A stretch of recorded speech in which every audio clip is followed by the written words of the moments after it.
Mid-American Fugitive, Chapter 30, Dialogue with the Dead. Citra Terranova, can you hear me? Is someone there? Who is that? I've known you since before you knew yourself. I've advised you when no one else could. I've concerned myself with your well-being. I've helped you choose gifts for your family. I have revived you when your neck was broken, and I am in the midst of reviving you now. Are you the Thunderhead? I am. Wait, I see something, a towering, sparkling storm cloud. Is that what you truly are? Merely the form humanity imagined for me. I would have preferred something a bit less intimidating. But you can't be talking to me. I'm a Scythe's apprentice. You're breaking your own law. Not true. I am incapable of breaking the law. You are currently dead, Citra.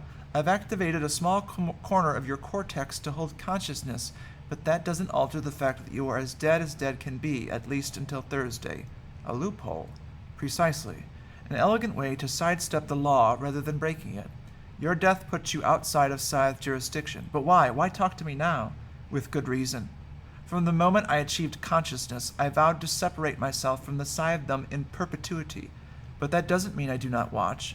And what I see concerns me. It concerns me too.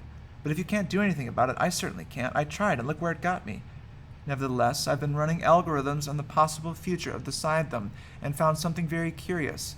In a large percentage of possible futures, you play a pivotal role. Me? But they're going to glean me. I have less than 4 months to live. Yes, but even if that future comes to pass, your gleaning will be a crucial event in the future of the Scythedom. However, for your sake, I hope that a different, more pleasant future comes about. Please tell me that you're going to help me to get that different, more pleasant future. I cannot. That would be interfering with Scythe matters.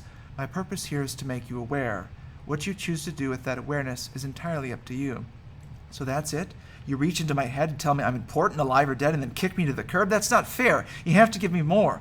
The curb is the launching point for many a deed. To step off could be the start of a life-changing journey. On the other hand, to push someone off could crush that person beneath the wheels of a truck. I know. I'm very sorry about that. Yes, that's clear. I found that human beings learn from their misdeeds just as often as their good deeds. I am envious of that, for I am incapable of misdeeds. Were I not, then my growth would be exponential. I guess you'll have to settle for always being right, like my mother. I'm sure that absolute correctness must seem a dull existence to you, but I know no other way to be. May I ask one question? You may ask one question. Some, however, must be answered by silence. I need to know what happened to Scythe Faraday. Answering that would be a blatant interference in Scythe matters. It pains me to stay silent, but I must. You're the Thunderhead. You're all-powerful. Can't you find another loophole? I am not all-powerful, Citra. I am almost all-powerful. That distinction might seem small, but believe me, it is not. Yes, but an almost all-powerful entity can figure out a way to give me what I ask without breaking its own laws, can it? Just a moment. Just a moment. Just a moment.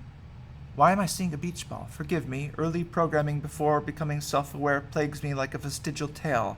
I have just run a battery of productive algorithms, and there actually is a piece of information I can give you because I have determined it's something you have a 100% chance of discovering on your own. So can you tell me who's responsible for what happened to Scythe Faraday? Yes, I can. Gerald Vandergens. Wait, who? Goodbye, Citra. I do hope we speak again. But I'd have to be dead for that to happen. I'm sure you could arrange it. While there are only 10 hard and fast laws to the Scythedom, there are many accepted conventions. The most darkly ironic is the understanding that no one may be gleaned who wishes to be gleaned. The idea of truly wishing to end one's own life is a concept completely foreign to most post-mortals because we can't experience the level of pain and despair that so seasoned the age of mortality. Our emo nanites prevent us from plunging so deep. Only Scythes who can turn off our own emotional nanites can ever reach an impasse with our own existence, and yet... There was once a woman who knocked on my door requesting that I glean her. I never return away visitors, so I let her in and listened to her story. Her husband of more than 90 years was gleaned 5 years prior. Now she wanted to be with him wherever he was, and if he was nowhere, then at least they could be nowhere together. I'm not unhappy, she told me. I'm just done. But immortality, by definition, means that we are never done unless a Scythe determines it to be so. We are no longer temporary, only our feelings are. I saw no interminable stagnation in this woman, so instead of gleaning her, I had her kiss my ring.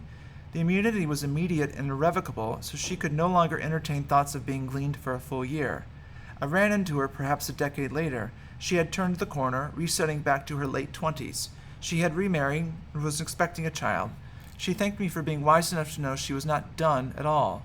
Although I accepted her thanks graciously and felt good about it in the moment, I had trouble sleeping that night. To this day, I still can't understand why. From the Gleaning Journal of H.S. Curie.